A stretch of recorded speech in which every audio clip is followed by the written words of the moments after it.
alive and well and living in Henley.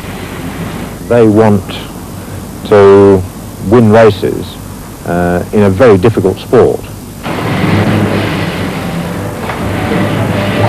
When the weather is fine, then you know it's a sign for messing about on the river.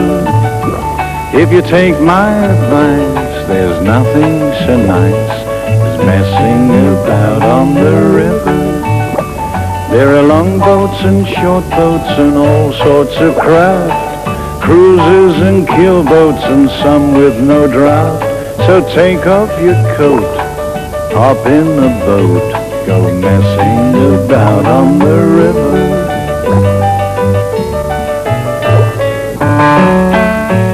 The trouble with messing about in boats is that it always seems to be such hard work.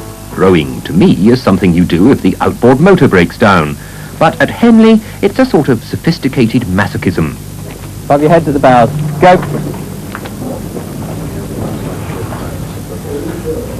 Surely bodies were never designed to do all this.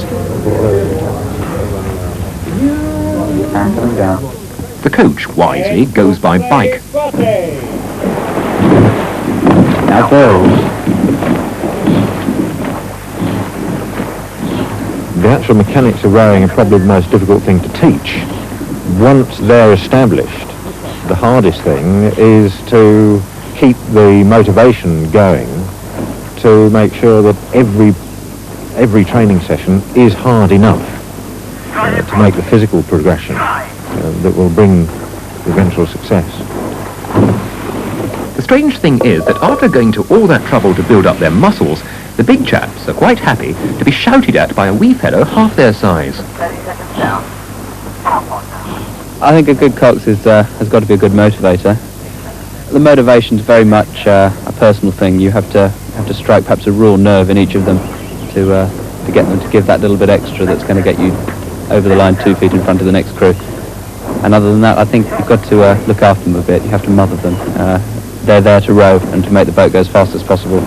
They know deep down that they've trained for 6 months solidly and that they do want to win. You point that out to them and they'll make the boat go that bit faster.